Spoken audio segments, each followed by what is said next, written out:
Hi guys, have you ever wondered what it was like to live in a time when the air itself seemed poisoned, when the sound of church bells marked not weddings or festivals, but endless funerals, when neighbors vanished overnight and entire villages fell silent? Imagine walking through a bustling medieval street one day, and then returning the next to find doors sealed with red crosses, windows shuttered, and silence where laughter once echoed. This was not a story told to frighten children, was the grim reality of the 14th century. When the Black Death swept across Europe like a shadow swallowing the sun, millions perished, faith was shaken, kingdoms trembled, and the very rhythm of life was broken. Tonight, I want you to journey with me into that world. So settle in, find comfort, and dim the light as we step into the dark corridors of history and witness the plague that reshaped Europe forever. It began far from the cobblestone streets of Paris or the crowded alleys of London. The origins of the Black Death trace back to the vast steppes of Central Asia, where trade routes stretched like lifelines between civilizations. Along these routes traveled silk, spices, jewels, and unseen, deadly passengers. Fleas, infested with the bacterium Yersinia pestis, clung to the fur of rats that scurried into caravans, ships, and storage houses. As merchants and travelers carried their goods, they unknowingly carried doom. The bustling Silk Road, a highway of commerce, became the highway of death. By the 1340s, reports of strange illnesses spread through the Mongol Empire. Villages in China vanished, entire towns were left desolate. Chroniclers wrote of swelling lumps beneath the skin, fevers so fierce they burned a man's strength in hours, and a stench of death that lingered in the air. From Asia, the pestilence traveled westward, reaching the Black Sea, where Italian merchants from the wealthy city-state of Genoa had established trading colonies. It was here, in the port city of Kaffa in Crimea, that the plague made a decisive leap into Europe. Legend tells of a siege in 1346. The Mongols, stricken with the plague, hurled the bodies of their dead over the city walls in a grim form of biological warfare. Inside the walls, panic grew. Genoese merchants fled aboard their ships, carrying not only memories of the siege, but also rats and fleas infected with the deadly pestilence. Their ships became floating coffins, drifting westward across the Mediterranean. And so the Black Death made landfall in Europe, silent and invisible, yet more destructive than any army. The first European ports to feel its wrath were Messina in Sicily and Genoa itself. In October 1347, 12 ships arrived in Messina, expecting cargo and trade. The townspeople instead found crews already dying, their skin blotched with blackened swellings, their eyes glazed. Horrified, they tried to send the ships away, but the damage was done. Rats scurried down the ropes, fleas leaped from fur to fabric, and within days the infection spread like wildfire through the city. From Sicily, the plague moved swiftly across Italy, carried by ships to Marseille, Pisa, and Venice. Each port became a gateway for death, and each road from those ports carried the pestilence inland. The symptoms were terrifying. It often began with chills and fever, then swelling of the lymph nodes, which grew into painful lumps called buboes, hence the name bubonic plague. These swellings could grow as large as an apple, often blackened and oozing, sometimes bursting. Victims coughed blood, their skin mottled with dark spots as vessels broke beneath the surface, earning the plague its name, the Black Death. In many cases, Death came within 3 days, sometimes within hours. Families watched helplessly as loved ones fell ill in the morning and were gone by nightfall. But the plague was more than a disease. It was a force that tore apart the fabric of society. In cities, panic reigned. Doctors, limited by medieval knowledge, were powerless. They wore long robes, leather gloves, and beaked masks stuffed with herbs, believing bad air miasmic stuffed the sickness. They tried bloodletting, burning incense, bathing in vinegar, or carrying charms, but nothing stopped the tide of death. Priests prayed, processions marched with candles, and flagellants whipped themselves in the streets, hoping to appease divine wrath. Yet the dead kept piling higher.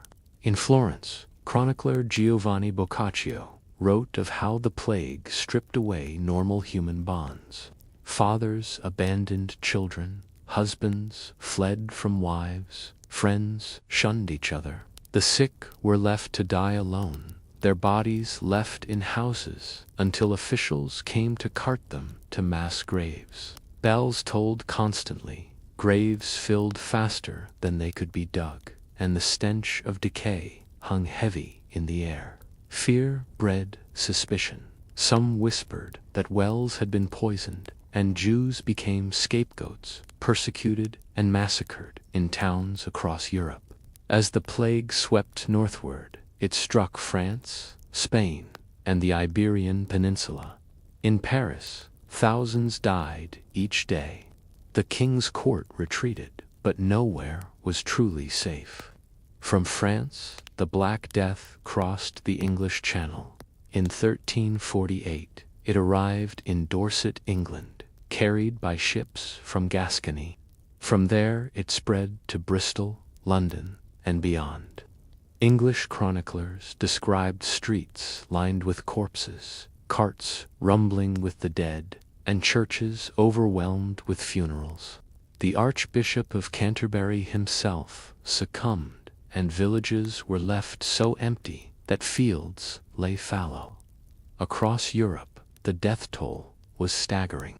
Historians estimate that between 1347 and 1351, the Black Death killed between 25 and 50 million people, roughly 1/3 of Europe's population. Entire towns disappeared, monasteries emptied, and noble families lost heirs overnight. In some places, death was so common that words lost meaning. The very rhythm of daily life was broken. Markets closed, courts ceased, and silence fell where once there was trade and laughter. Yet amidst the horror, strange behaviors arose. Some people turned to excess, indulging in feasts and pleasures, reasoning that life was short and uncertain. Others joined processions of penance, marching half-naked through the streets, whipping themselves bloody in hopes of earning God's mercy. Some communities isolated themselves, locking gates and refusing travelers, but even isolation often failed. The plague seemed unstoppable, moving with the swiftness of wind. Still, survival was possible. Some villages, by chance or by strict quarantine, escaped devastation. Those who fled early, retreating to isolated countryside manors or mountain regions, sometimes survived. And after years of devastation, the tide began to recede. By the early 1350s, the plague had burned through Europe. Populations had been shattered, but life-resilient, stubborn life began to stir again. Survivors emerged to rebuild, though the scars of loss were deep. But even as the first wave subsided, the Black Death was not finished. For centuries, it would return in waves, striking towns and cities again and again. Each time, fear returned. Each time, society was tested. The impact of the Black Death went beyond death tolls. It reshaped Europe's very structure. With so many dead, labor became scarce. Fields lay untended, but workers who survived found their labor more valuable than ever. Peasants demanded higher wages, and when lords refused, revolts erupted. Serfdom weakened, and the rigid feudal system began to crack. In cities, guilds shifted, fortunes changed hands, and opportunities opened for those who survived. Spiritually, the plague shook faith.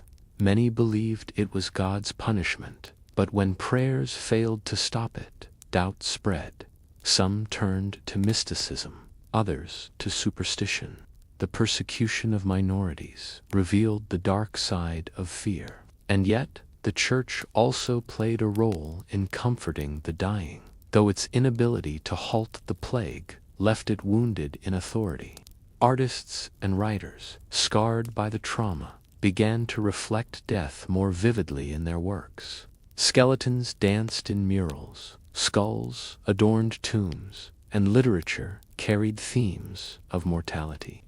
The world after the plague was not the same as before, and so, as the 14th century moved forward, Europe was a changed continent. The Black Death had swept away millions, but in its aftermath, new ideas, new freedoms, and new paths emerged. It was a shadow that consumed, but also a force that reshaped. The streets of Europe, once filled with noise and chatter, had grown unnaturally silent, yet within that silence lay countless human stories, each one carved by fear, grief, and the stubborn instinct to endure. Behind shuttered windows, families clung together, watching and waiting, hoping that the sickness would pass their door. In Florence, the wealthy retreated to their country villas, leaving behind the poor to face the plague unaided.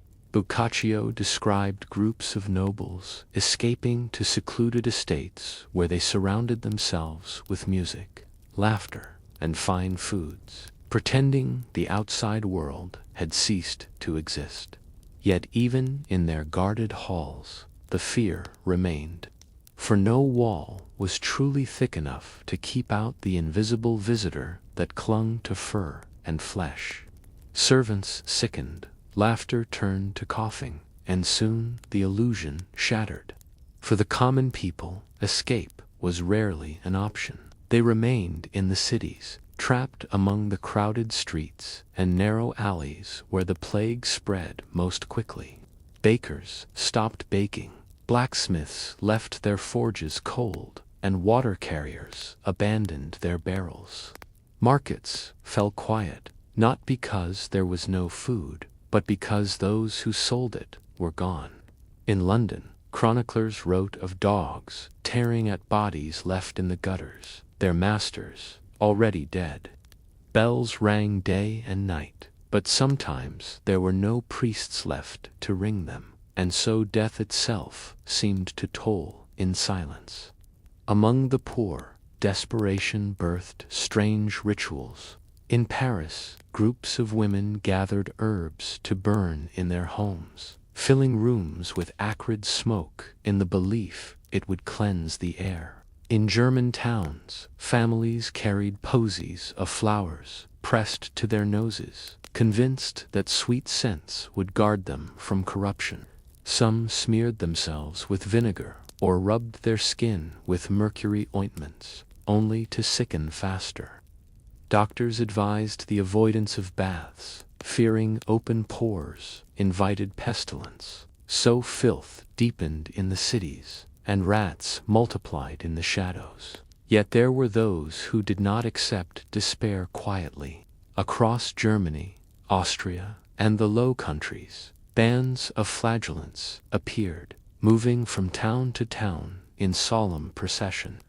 They wore white robes marked with red crosses, and twice each day they gathered in the marketplace to perform their ritual.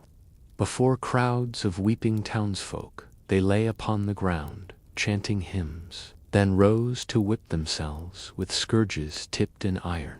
Blood ran down their backs as they begged God for mercy on behalf of all humanity. For a time, the flagellants were seen as holy men, welcomed into towns and even housed by the citizens. But soon their presence stirred unrest. They denounced priests as corrupt, condemned Jews as enemies, and spread fear that their rituals themselves worsened the plague. The Church, alarmed at their growing influence, condemned the movements. Yet the image of pale figures, lashing themselves in the dust, lingered in the memory of all who saw them. In the countryside, the plague struck differently. Entire villages vanished when a single infected traveler brought death to an isolated hamlet. Fields lay untended, harvests rotted, and livestock wandered untended. Wolves crept closer to abandoned farms, their howls echoing in the night. Yet some rural places, by luck or isolation, escaped untouched. High mountain villages in Switzerland or secluded valleys in Wales passed through the years of pestilence with barely a scratch, living as though Europe beyond their borders had been swallowed whole. Survivors from these safe havens would later marvel at the emptiness when they ventured into once crowded towns, where weeds pushed through cobblestones and ivy grew unchecked along church walls. Not all stories were of despair alone. In England, chronicles tell of families that endured, not by fleeing, but by discipline. In one village, when the sickness appeared, the healthy locked themselves apart, tending their own fields and refusing to mingle. Food was passed through barriers, prayers said from a distance. Those who fell ill were cared for quickly, and the dead buried promptly. Harsh though it seemed, such measures spared the majority. In time, this harsh discipline would evolve into the idea of quarantine 40 days of isolation for ships and travelers, a practice first implemented in Venice as the plague ravaged the Adriatic ports. Venice, with its canals and trade routes, became a crucible of experimentation in survival. The city leaders ordered ships arriving from infected ports to wait on nearby islands before disembarking. These places, bleak and lonely, became the first true quarantine stations. Sailors waited 40 days, 40 giorni, to prove they were free of illness. Though imperfect, the practice slowed the tide of infection and became one of the first organized public health responses in European history. The plague also reshaped the rhythm of faith. In churches, priests still offered last rites, yet so many died that the sacred ritual often became hurried or omitted entirely. Monasteries were decimated, with some losing 3/4 of their brothers. Still, many clerics remained at their posts, tending the sick until they too succumbed. Their sacrifice earned them reverence, but the Church as an institution suffered. If prayers could not end the plague, if holy relics offered no shield, then what power did the Church truly hold? For some, faith wavered. For others, it deepened into fervor, for only divine wrath could explain such horror. Pilgrimages increased in the years after, as survivors sought meaning in sacred journeys. In the shadows of despair, fear often turned to violence.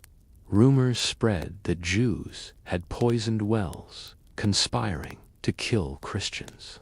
These lies took hold in desperate minds seeking scapegoats.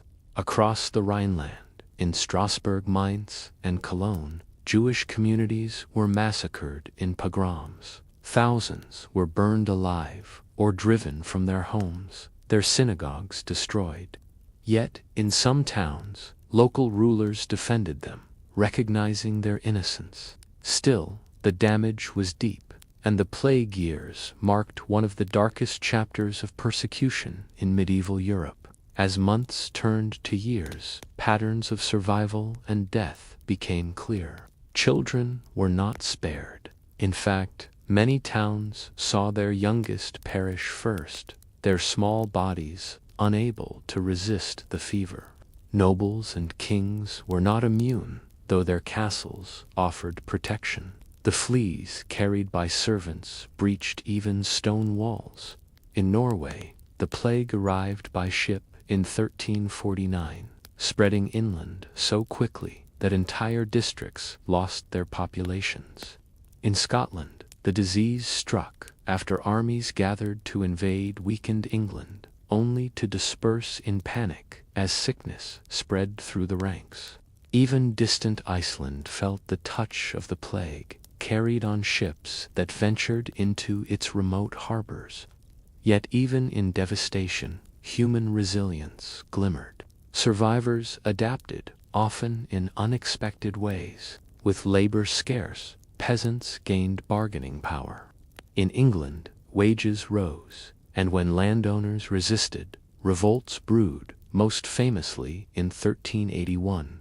Across Europe, the rigid order of feudal society began to fracture. Freed from obligations by the deaths of their lords, some serfs abandoned their bondage and claimed abandoned land. A new mobility emerged, both social and geographic, laying seeds for the changes that would transform Europe in centuries to come. Artists and chroniclers recorded what they saw with haunting clarity. In manuscripts, illustrations showed the grim reaper leading processions of skeletons, dancing with kings and beggars alike in the dance of death. Frescoes in churchyards depicted swollen bodies and pale corpses, a stark reminder that death spared no rank or wealth. Writers like Boccaccio wove stories in which survivors sought to escape despair with tales of love and folly, even as the world around them crumbled. These cultural echoes remind us not only of the terror, but of the creativity that survived amid despair. Medical knowledge, though primitive, began to shift under the strain of the plague. Physicians studied patterns, noting that crowded, filthy areas suffered most, while fresh air and cleanliness offered some protection. Though the true cause fleas on rats carrying a bacterium was unknown, the seeds of epidemiological thought were planted. Cities began to consider public sanitation, cleaner water supplies, and waste management. The plague, though devastating, forced communities to reimagine what health might mean. By 1351, the first great wave of the Black Death began to ebb, but Europe was forever changed. In some places, up to half the population was gone. Empty houses stood as silent monuments to lost families. In rural France, wolves roamed the deserted fields, and in parts of England, entire villages were left to crumble. Survivors spoke of eerie silence, of once busy streets where only the wind moved. And yet, slowly, life returned.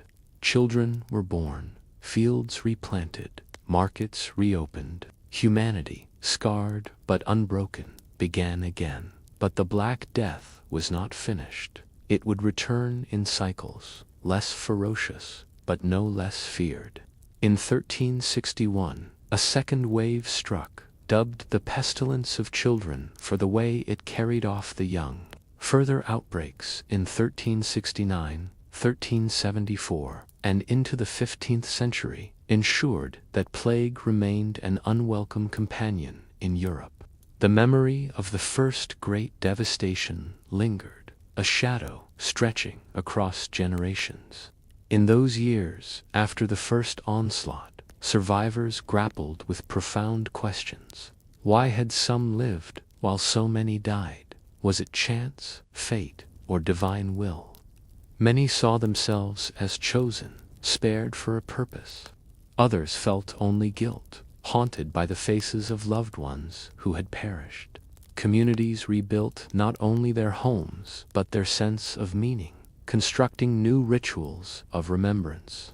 Graves multiplied, memorial stones bore long lists of names, and in villages across Europe, people whispered stories of the time when death had walked in every street. And so the memory of the Black Death became more than a record of numbers. It was a living scar, carried in the stories of survivors, written in the altered laws and customs, painted on the walls of churches, and sung in the laments of peasants who remembered the silence of empty fields. The plague was no longer simply an event. It was a shaping force, a shadow that lingered long after the mists of death had lifted. The years after the first great wave of the plague were filled with contradictions, relief at survival, grief for the dead, and an uneasy awareness that the shadow might return. Across Europe, survivors walked through landscapes, both familiar and alien, villages half deserted, churches echoing with fewer voices, markets operating at a fraction of their former bustle. Yet within this devastation, changes stirred, subtle at first but increasingly clear as decades passed. The Black Death had not only taken lives, it had reshaped the very structure of society. In England, the effects were particularly dramatic. Before the plague, the feudal system had bound peasants to the land, tied to their lords by duty and tradition. But with entire villages emptied, labor became scarce. Fields needed plowing, harvests required hands, and the survivors realized their value.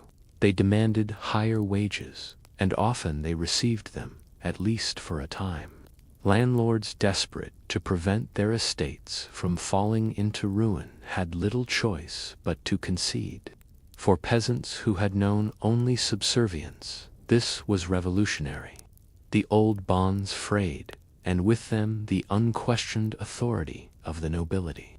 The ruling elite, fearful of losing control, responded with laws. In 1351, King Edward III of England issued the Statute of Labourers, attempting to freeze wages at pre-plague levels and forbid workers from leaving their masters. Yet such laws were nearly impossible to enforce. A man could slip away to another town and sell his labor for double the price, and few officials dared to challenge those who now held the balance of power. Over time, resentment grew when attempts to impose heavier taxes followed, especially the infamous poll tax. Rebellion erupted. In 1381, thousands of peasants rose up, marching on London in the Great Revolt. Though the uprising was crushed, its fire had been lit by the plague's transformation of society.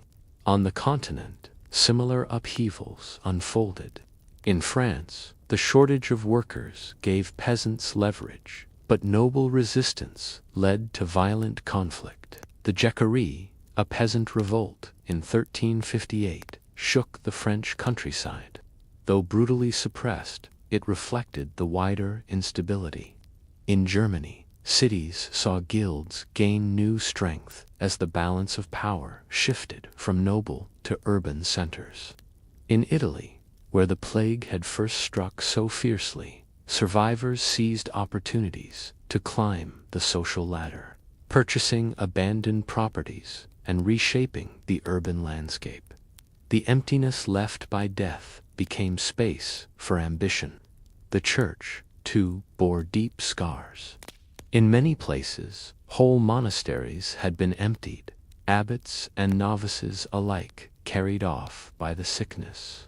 This left spiritual and administrative voids, sometimes filled by less experienced or less educated men.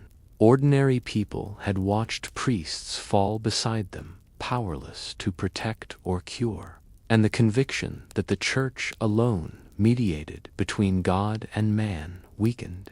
Faith did not vanish indeed. Many clung to it more fiercely than ever, but doubt and skepticism crept in.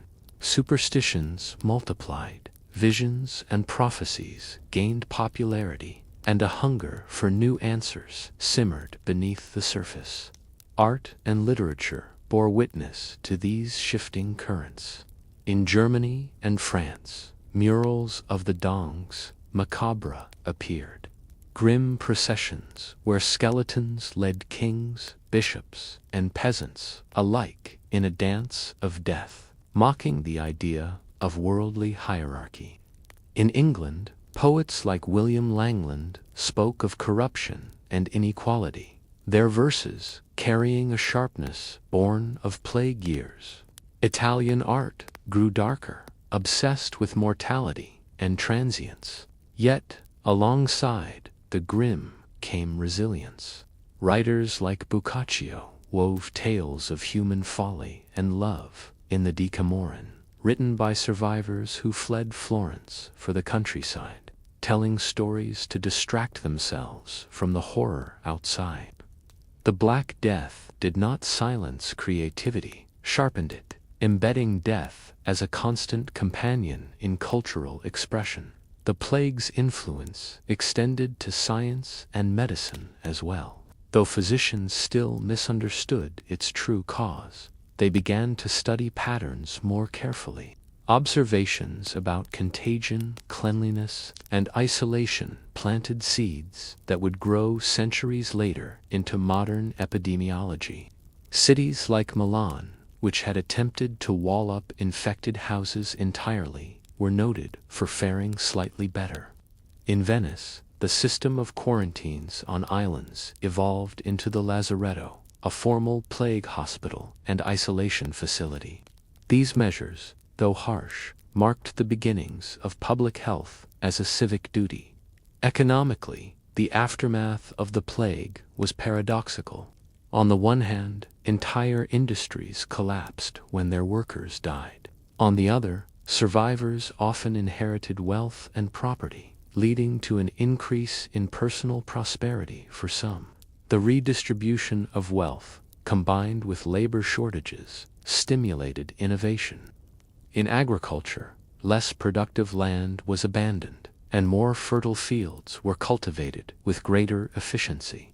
Sheep farming expanded in England, reshaping its economy toward wool. In towns, artisans could command higher wages, and their goods gained value in a market less crowded with competition. The tragedy of death paradoxically laid groundwork for economic dynamism. Meanwhile, fear of recurrence lingered like smoke, and indeed, the Black Death did return in waves that struck every decade or two. The outbreak of 1361 was especially cruel, targeting the young children who had been born after the first wave, lacking immunity. Chroniclers called it the children's pestilence, and families who had rebuilt their lives after earlier loss found themselves mourning again. Each resurgence rekindled terror, for though the mortality rates were somewhat lower than the initial wave, the memories of 1347 to 1351 were fresh. Towns prepared as best they could, but no preparation ever felt enough. This lingering threat influenced architecture and city planning. In many places, cemeteries were expanded dramatically, and new burial practices developed. Mass graves had been common during the first outbreak, but in later years, more organized cemeteries were laid out, with ossuaries to store bones when graves filled too quickly. The sight of skulls and stacked bones became part of the European landscape, a stark reminder of mortality embedded in daily life. Even leisure and recreation bore the mark of plague. Music and theater turned toward themes of death and moral reckoning. Folk songs told of lovers separated by sudden illness, of families broken by fate. Traveling performers carried tales of the plague from town to town, mixing sorrow with humor, for laughter remained a balm even in times of fear. Carnival festivals in places like Venice grew wilder, a defiant celebration of life in the face of death's certainty. If the plague had taught anything, it was that tomorrow was never promised. The psychological impact was profound.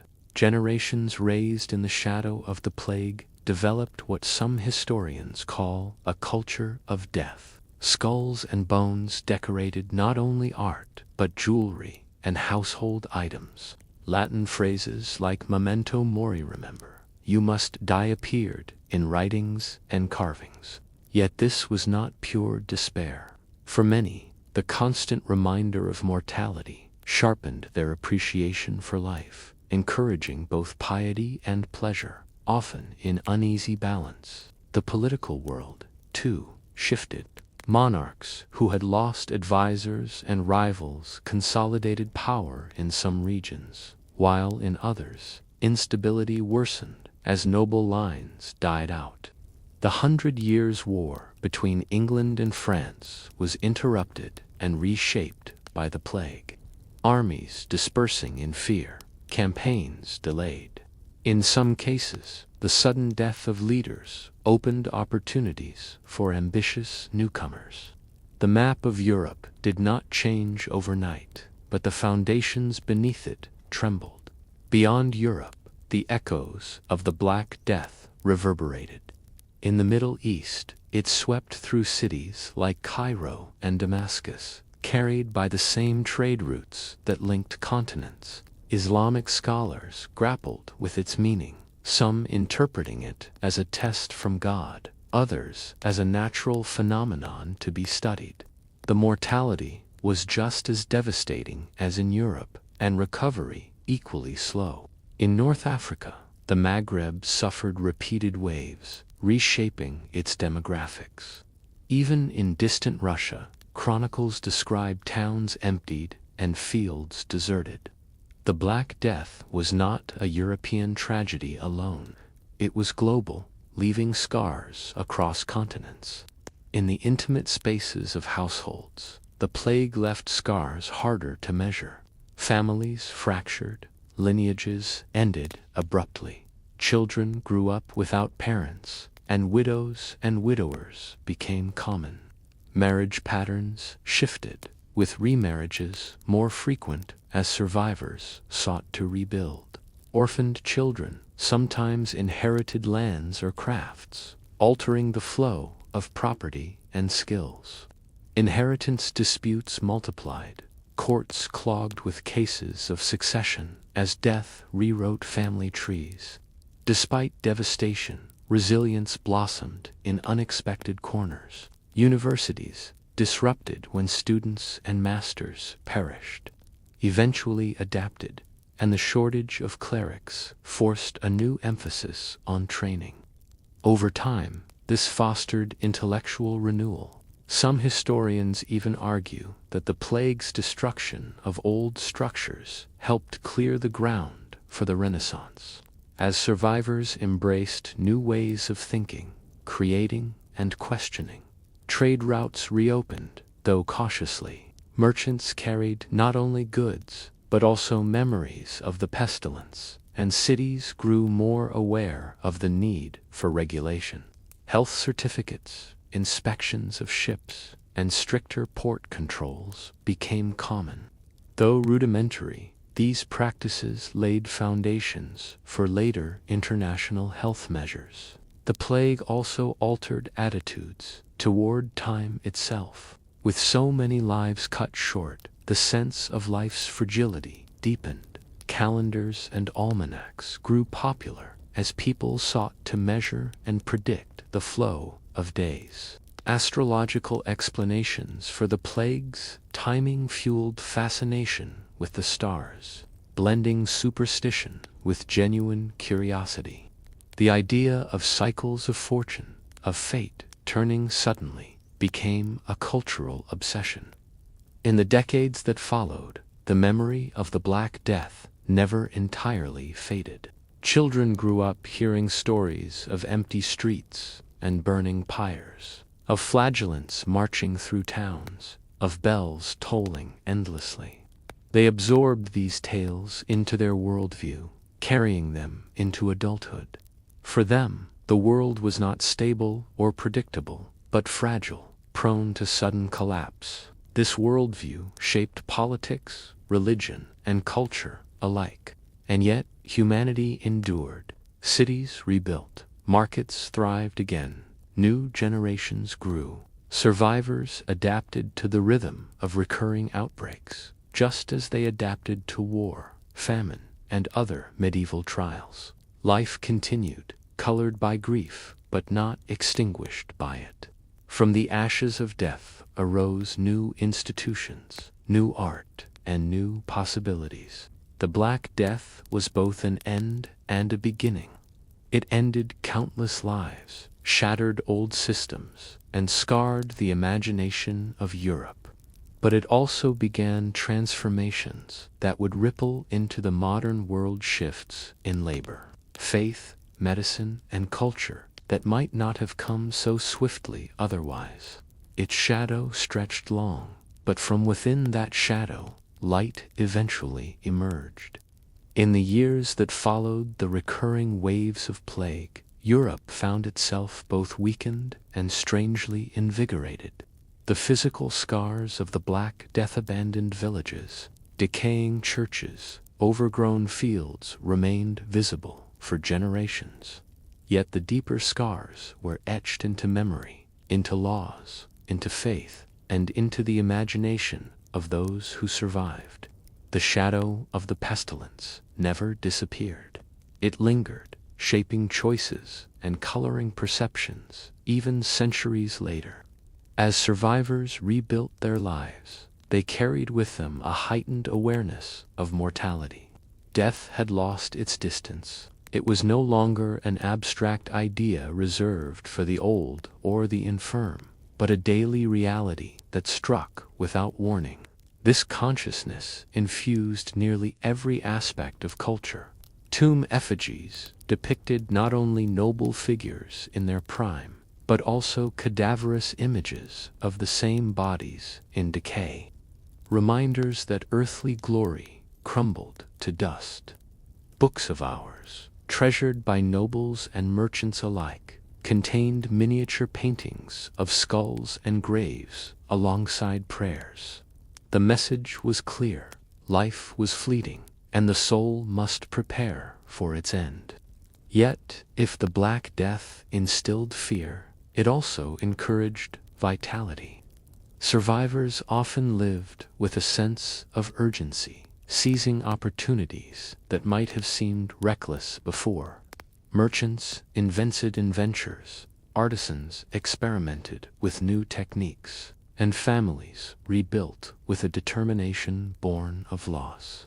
In Florence, where death had once emptied the streets, the survivors' children grew up amid a city poised to give birth to the Renaissance. The very trauma of the plague created space for new beginnings, as old hierarchies and rigid traditions gave way to fresh thinking.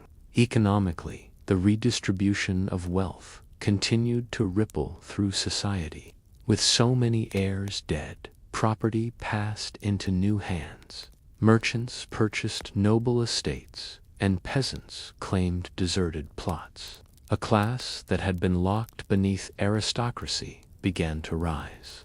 Urban centers, though scarred, recovered with vigor, their reduced populations benefiting from more abundant food and housing. Standards of living improved for many survivors, and diets became richer in meat and dairy, as farmland was no longer stretched to its limits. Scarcity of labor also encouraged technological innovation. In agriculture, heavier plows, improved harnesses, and better irrigation techniques gained traction. In textile production, mechanized looms began to appear. Tragedy had inadvertently accelerated change. Politically, the pestilence weakened some rulers and strengthened others. Monarchs who responded decisively to outbreaks, ordering quarantines, supporting burials, and maintaining order, won loyalty. Those who fled or failed were remembered with scorn. Across Europe, centralized power gradually expanded, as only strong governments could manage the scale of crisis. The memory of plague thus fed the growth of modern states, where authority was linked to protection in times of disaster. The intellectual world, too, absorbed lessons. Though medieval medicine could not explain the plague's true cause, observation grew sharper. Physicians began to write treatises comparing symptoms, noting distinctions between bubonic swellings, pneumonic coughing, and septicemic rapid deaths, even if their theories of miasma and astral conjunctions were wrong. Their careful records preserved valuable data. Universities restructured curricula to emphasize practical medicine alongside philosophy. Hospitals, once primarily charitable refuges, began evolving into institutions of treatment and study. The groundwork for later scientific revolutions was being laid, brick by brick, in the shadow of pestilence. The memory of the Black Death also redefined spiritual life. Pilgrimages became common for those seeking to give thanks for survival or to mourn the lost. Shrines swelled with visitors, while relics multiplied in value. Yet the Church's inability to shield the faithful from the plague planted seeds of skepticism that would bear fruit in later centuries, feeding both humanist inquiry and eventual reformation. Lay movements flourished, emphasizing personal piety outside clerical authority. Mystics reported visions shaped by plague years, describing apocalyptic imagery and divine warnings. Faith did not die. It shifted, stretching into new forms. Communities institutionalized responses that had first been improvised. The practice of quarantine expanded, with port cities across the Mediterranean adopting regulations that required isolation of travelers and goods. Lazarettos plague hospitals on islands or isolated tracts became standard in Venice, Ragusa, and Marseille. Burial regulations tightened, with cities enforcing rules to prevent overcrowded graves and to manage the disposal of the dead with more dignity. These measures reflected both fear and adaptation, a recognition that the plague would return and that preparation was the only defense. Art continued to reflect the dual legacy of fear and resilience. Murals of the Dance of Death spread across Europe, painted on the walls of churches and charnel houses. In them, skeletal figures led men and women of every rank in a grim parade, declaring that death united all. Yet alongside such macabre art, new forms of beauty blossomed. The Renaissance emphasis on human form, perspective, and individual expression grew in part from a world suddenly aware of life's fragility. The contrast between grotesque images of decay and the flourishing of art celebrating human potential is one of history's great paradoxes, born directly from plague years. The psychological transformation of Europe was profound. Before the Black Death, the medieval world had been structured by rhythms of stability, harvests, feasts, religious observances, anchored in the assumption of continuity. Afterward, uncertainty became part of life's fabric. This encouraged both caution and daring. Some grew more conservative, clinging to rituals and traditions as bulwarks against chaos. Others embraced risk, pursuing adventures in trade, exploration, and learning. The age of discovery that began in the 15th century owed something to this restless energy, a determination to seize opportunity while it lasted. Recurring outbreaks throughout the late Middle Ages reinforced these attitudes. Each new wave rekindled terror, but also confirmed that survival was possible. Communities learned to live with the plague as a recurring storm, devastating but not annihilating. By the 15th century, plague had become part of life's cycle, dreaded but familiar. Cities adapted with systems of watchmen, inspectors, and health boards. When the disease appeared, theaters closed, markets shuttered, and travel was restricted. The routines of quarantine became as much a rhythm as the ringing of church bells. Despite these adaptations, the emotional toll was heavy. Survivors carried memories of mass burials, of loved ones gasping for breath, of whole neighborhoods sealed. Literature of the time is filled with laments and moral reflections. Theologians preached on vanity, warning that riches and status could not prevent sudden death. Poets described ghostly visions of deserted towns. Yet there were also works of resilience, tales of survival and renewal, stories of love blooming amid sorrow. The human spirit, though scarred, never ceased to seek meaning. In many ways, the Black Death accelerated Europe's transformation from medieval to early modern. The weakening of feudal bonds, the questioning of ecclesiastical authority, the strengthening of civic institutions, and the flourishing of new art and ideas all flowed from the upheaval the plague caused. Though it was a catastrophe, it was also a catalyst, a harsh teacher that forced change upon a reluctant continent. Centuries later, the memory still lingered. During the Renaissance, artists painted allegories of plague, recalling its horrors.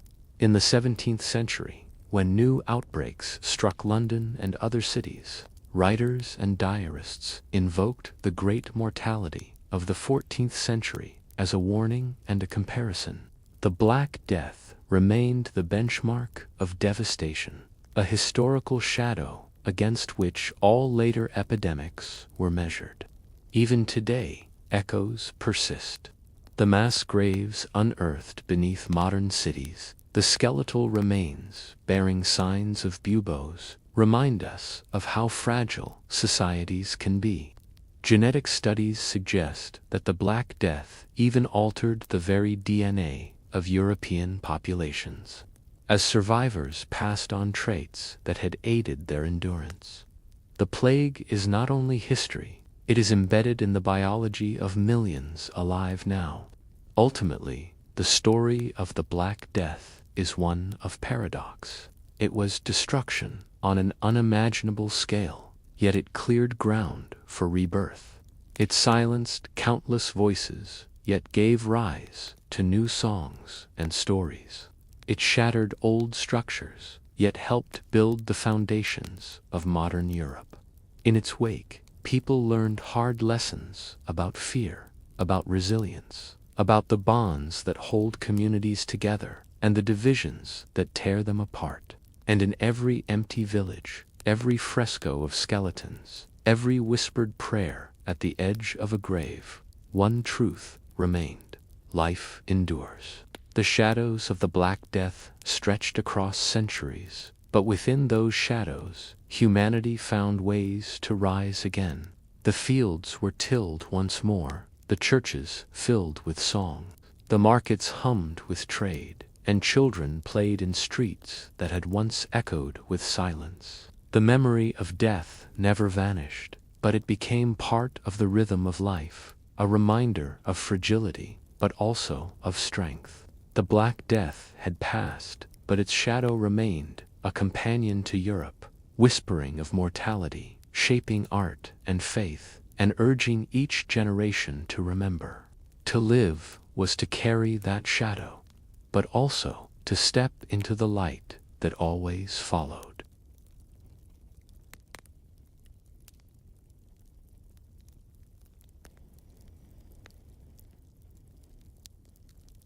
The clash of empires and kingdoms during the Middle Ages was often determined not on open fields, but behind the towering walls of castles and fortified cities. Siege warfare became the true test of endurance, patience, and ingenuity, where attackers and defenders entered into a contest of wills that could stretch not for hours or days, but for months, sometimes even years. Unlike the swift clashes of cavalry on grassy plains, a siege unfolded like a slow, tightening grip, each side locked into a struggle that drained strength, resources, and morale.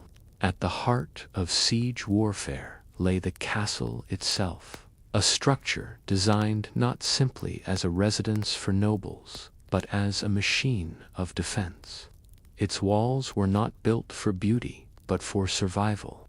The thickness of the stone, often several meters deep, blunted the power of catapults and absorbed the crash of boulders hurled from trebuchets. Towers rose at intervals, giving defenders overlapping fields of fire so that no corner of the perimeter was left unguarded. Moats, both dry and water-filled, complicated assaults and slowed ladders and siege towers.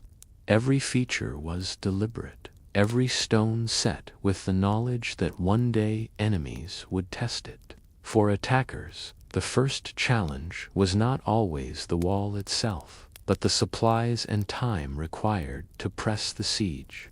Armies had to feed thousands of men while encamped before a fortress, and unlike the defenders, who could rely on stored provisions, besiegers were exposed to the surrounding countryside. This made foraging essential and dangerous.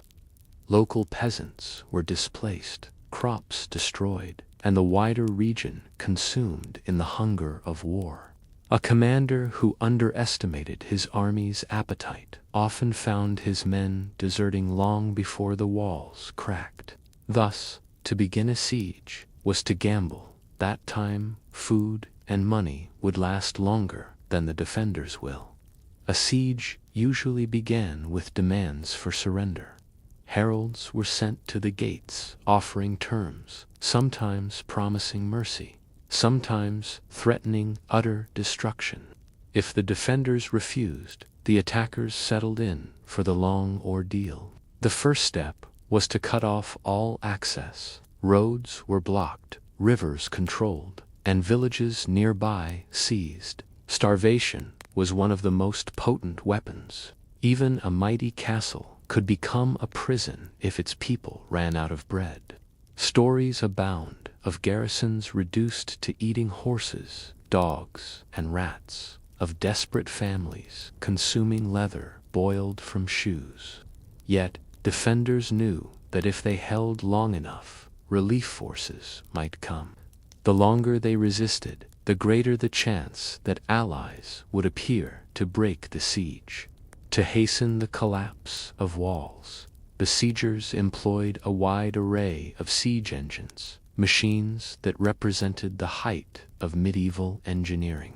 The trebuchet, with its massive counterweight, could hurl stones weighing hundreds of pounds over incredible distances, smashing into walls or raining destruction upon courtyards within. Ballistae fired great bolts, like enormous crossbows, piercing shields and armor. Siege towers, built of wood and often covered with wet hides to resist fire, rolled slowly toward the walls, allowing soldiers to storm across bridges directly onto the battlements.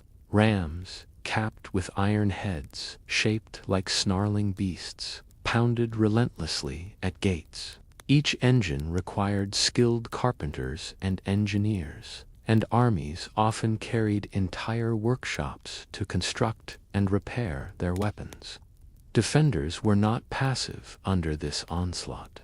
From the walls, archers loosed volleys of arrows, and crossbowmen took aim at engineers and tower crews.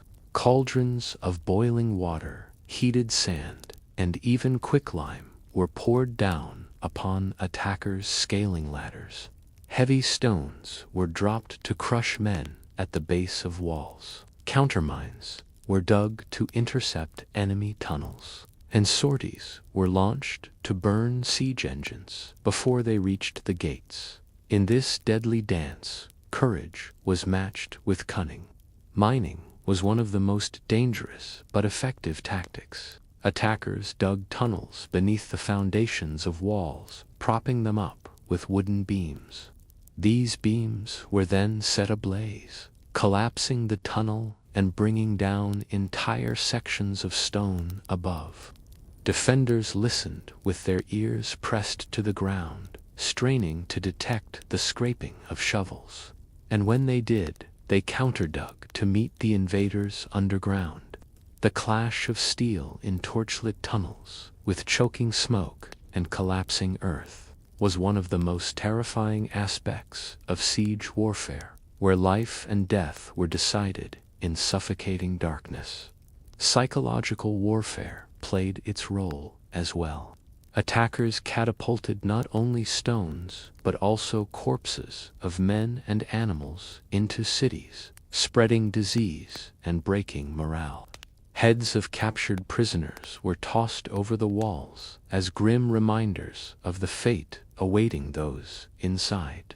Drums, horns, and shouted threats kept defenders awake at night, denying them rest. Conversely, defenders taunted besiegers with displays of plenty baking bread in sight of the walls, or tossing food over the ramparts to suggest that starvation was far from imminent. Every gesture was a contest of nerves as much as weapons. Great sieges of the Middle Ages often became legendary, shaping the course of kingdoms. The siege of Jerusalem in 1099, during the First Crusade, ended with crusaders storming the city after weeks of brutal combat, marking one of the most infamous chapters in medieval warfare. The siege of Acre in 1189 lasted nearly 2 years, with armies of Europe and the Middle East locked in a colossal struggle that tested every resource and willpower. In 1453, the Ottoman use of massive cannon at the siege of Constantinople changed warfare forever, as walls that had stood for 1,000 years crumbled under gunpowder's thunder. Each of these moments illustrated that siege warfare was not simply about strength, but about endurance and innovation. The lives of ordinary soldiers during sieges were marked by monotony, punctuated with terror. Days could pass in quiet labor, digging trenches, hauling stones, or maintaining watch, and then erupt into sudden assaults, where ladders were thrown up and arrows rained down. Disease stalked the camps, for poor sanitation and crowded conditions bred pestilence. Dysentery, typhus, and plague could claim more lives than enemy swords. Winter sieges were the harshest, with men freezing in tents, their rations dwindling, morale crumbling with each snowfall. Commanders had to balance the promise of victory with the risk of ruin. For defenders, life inside the walls was equally grim. The smell of unwashed bodies, the cries of the hungry, the endless strain of watch duty pressed upon every soul. Water sources could be poisoned or cut off, and wells ran dry under the strain of thousands packed within. Hope often rested on rumors, whispers that a relief army was marching, or that the besiegers were faltering. Children grew thin, mothers wept, priests led prayers in candlelit chapels, while outside the walls engines groaned and enemy drums beat. It was a crucible in which entire communities were tested. Not every siege ended in conquest. Some were abandoned when disease or lack of supplies ravaged the attackers.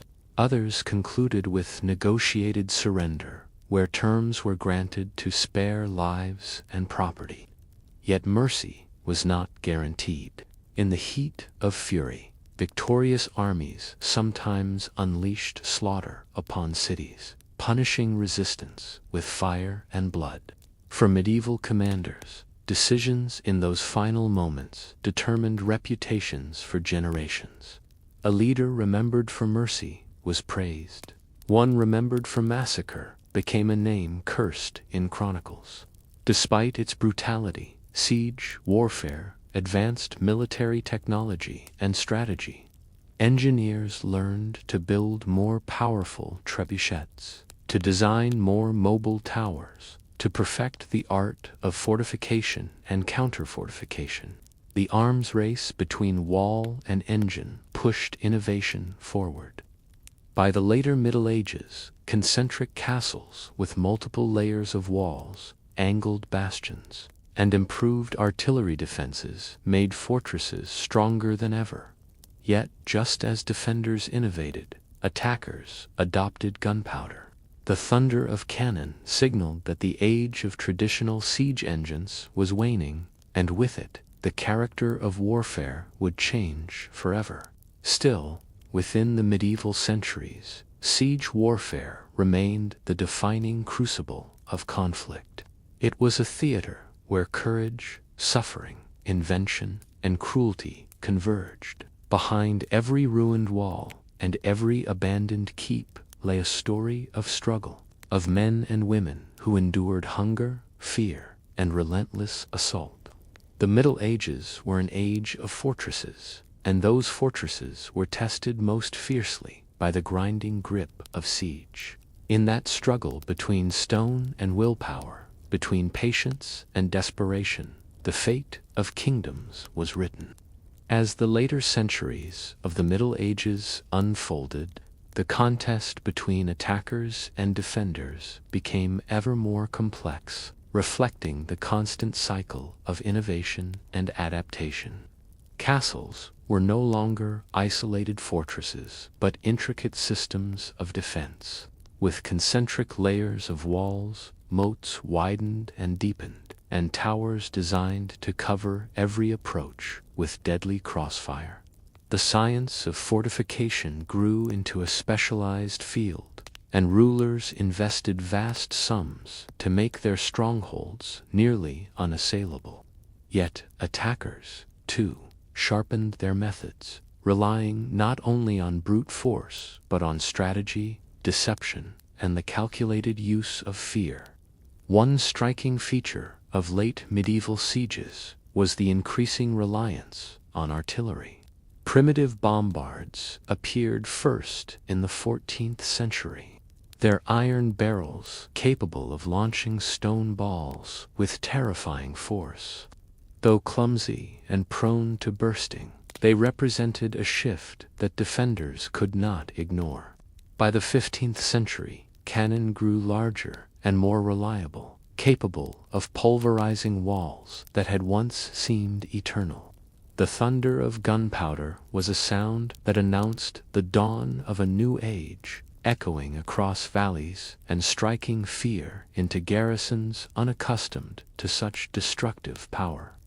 Still, even as technology advanced, the human element remained decisive. Discipline, morale, and leadership determined outcomes as much as machines. A commander who maintained order, inspired courage, and rationed supplies wisely could stretch a defense far beyond expectation. Conversely, poor leadership led to collapse even behind strong walls. Chronicles tell of sieges where defenders surrendered despite ample stores, simply because their spirits broke. Others recount how small garrisons held vast armies at bay, driven by loyalty, faith, or sheer desperation.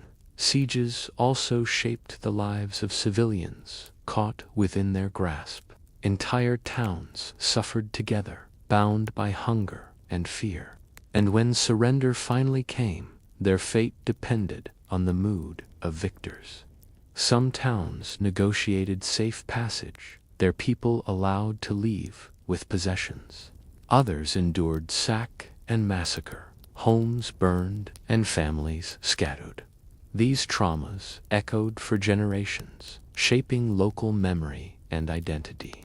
A castle's fall was never just the end of a battle. It was the reshaping of a community's destiny. In the end, siege warfare was both brutal and transformative, a force that molded the landscape and the societies of medieval Europe. The ruined shells of castles still dot hillsides and river valleys, silent witnesses to the thunder of trebuchets and the crash of cannon. They remind us of a time when war was measured not by swift charges, but by the grinding endurance of sieges, where patience, invention, and willpower determined survival. In their shadow, we glimpse a world where stone and steel clashed, and where the fate of kingdoms was decided not in the open field, but in the slow, relentless embrace of siege.